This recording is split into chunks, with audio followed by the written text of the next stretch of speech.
I'm in a studio in Philadelphia, and there's a big window in which you can see onto the street, but I like to be in a dark room, Yeah. listening to the guest. Yeah. So I close the shades, I dim the lights, Wow. and I listen. Is that the magic of it? Is that why it's so good? 'Cause Well, you know, it's a great. I mean, you can get really personal when you're not being face to face sometimes. You know, it's like pure, the person's like going right into my ears. Yeah. And also, I get to look at my notes.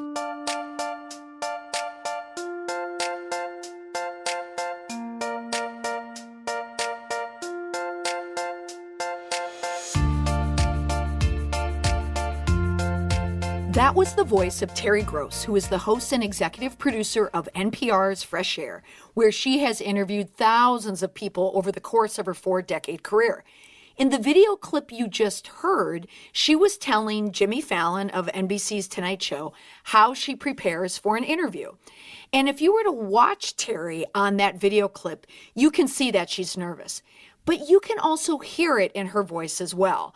She explains to Jimmy Fallon that she prefers to interview her guests in a private booth away from the guest, so she has focus on her interview alone, which is precisely what she wants, because she wants to focus on the interview and the interviewer. She doesn't want to get caught up in looking at them in the eye while she's preparing for her notes.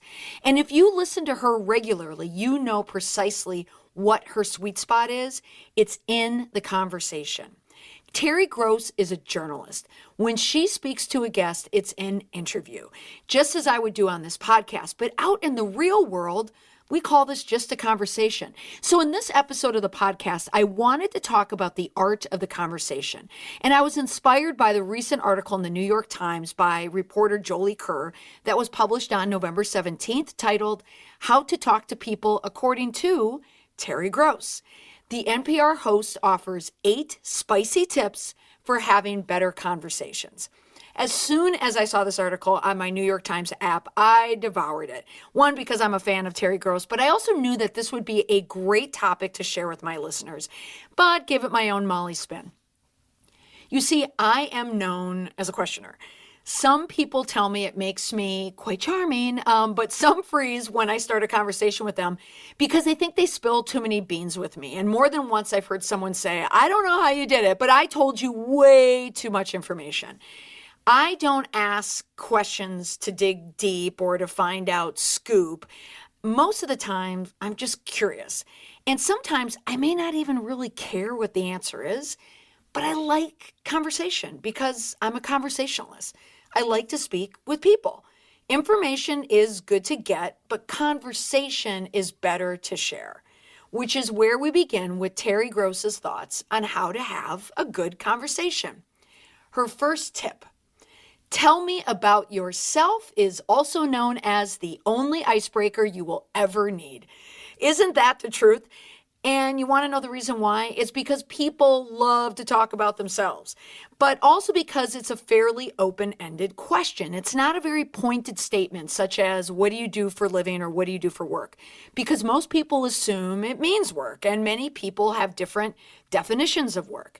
The beauty in that opening of "tell me about yourself" is that it allows you to start a conversation without the fear that you're going to inadvertently make someone feel uncomfortable or self-conscious. Posing it as a broad question lets people lead you to who they actually are and how they actually feel at the moment. As an interviewer, Terry Gross's goal is to find out how her subject became who they are.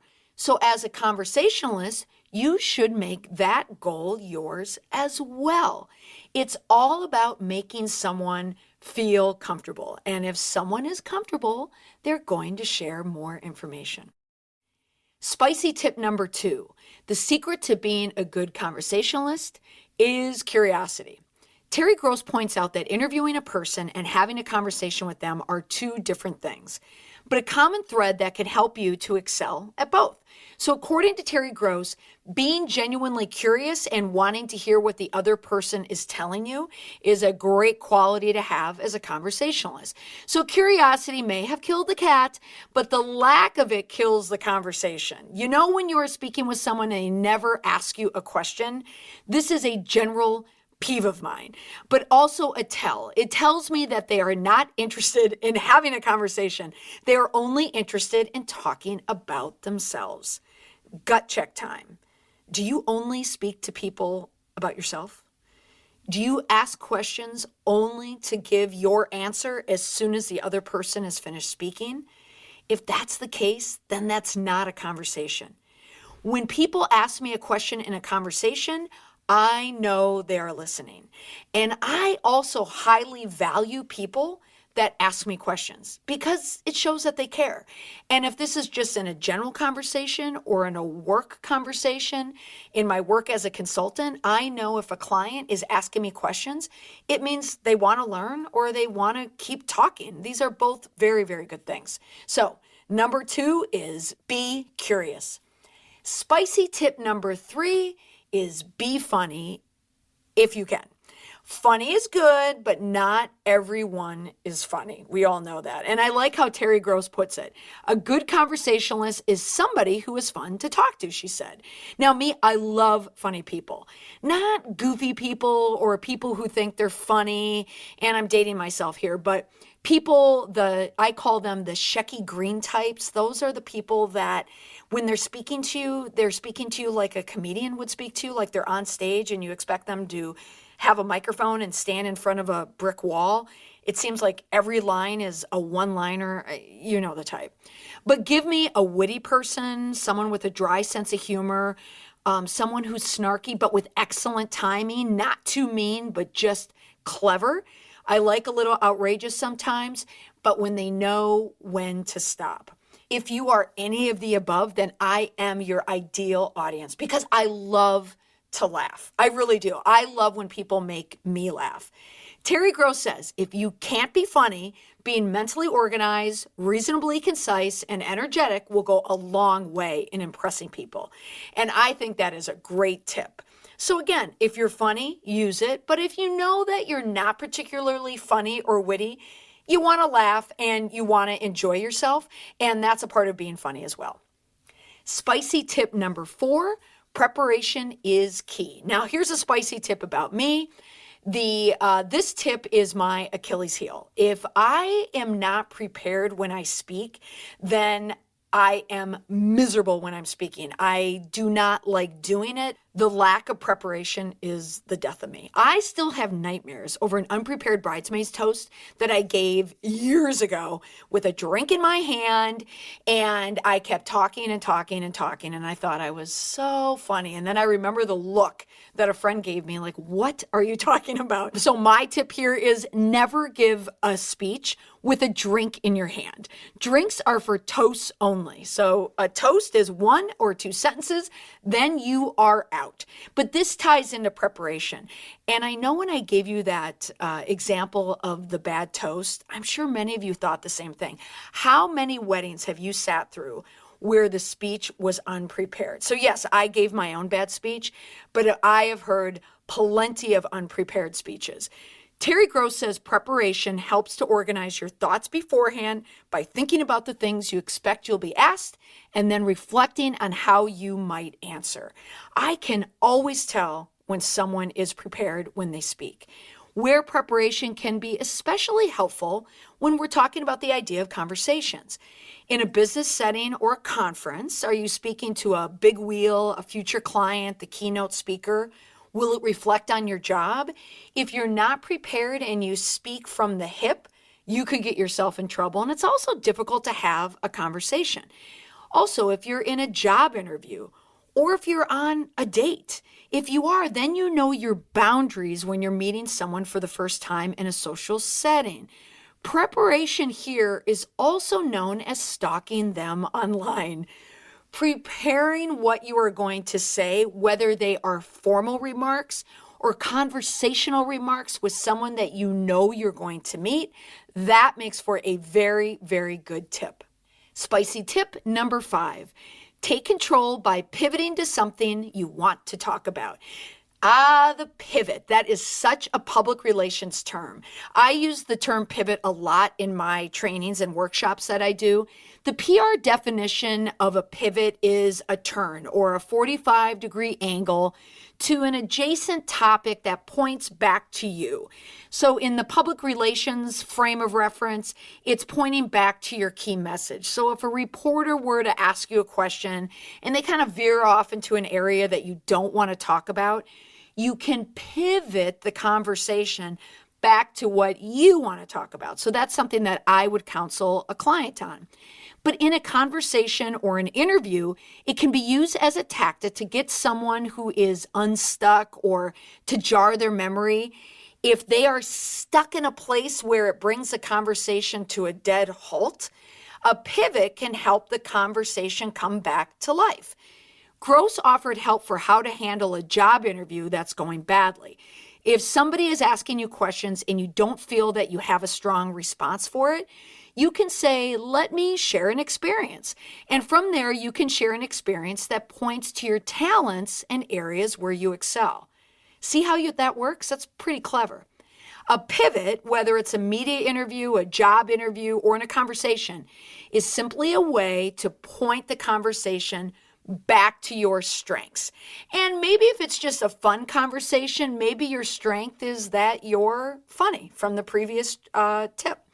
When you pivot back to yourself for the purpose of just speaking, well, then it's boring. But a pivot back to yourself to draw the conversation from someone else, that's a good thing. If you can get your point across or mention something good about yourself, even better. And if you're on a date, that's even better. So that is our spicy tip number 5. Next, spicy tip number 6, dodge questions if you must. Now, Terry Gross does not want to dodge questions because she is a reporter and reporters don't like to do that. But she does admit that following this tip is in her self-interest to tutor people on how to dodge a question. But when the reporter pressed her, she did suggest that using honesty when trying to dodge a question helps. And you can go for the gusto and say, I don't want to answer that. Or you can hedge a question that you don't want to answer with, you know what, I'm having a difficult time thinking of a specific answer to that. Or I'm afraid by answering that I'm going to hurt somebody's feelings and I really don't want to do that. But there are definitely times when you don't want to divulge too much information. Just because someone asked you the question doesn't mean you have to answer it. Spicy tip number 7, pay attention to body language. This next tip is right in my wheelhouse because I talk about body language in a lot of my workshops and in my talks.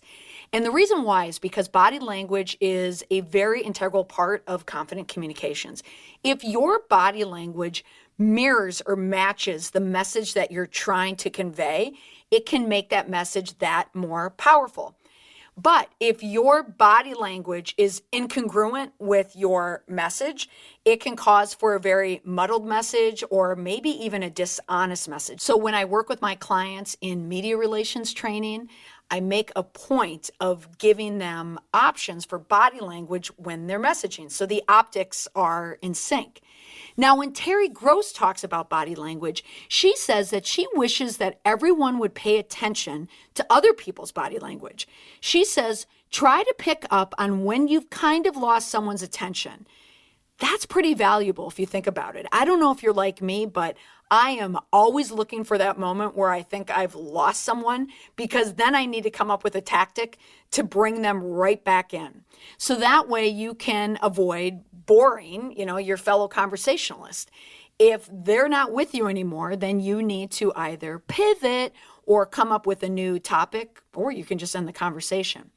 If the person engaging you is a ceaseless chatterer and they just won't take the hint to your body language in return, again, that could be someone that is more concerned about having a conversation just about themselves.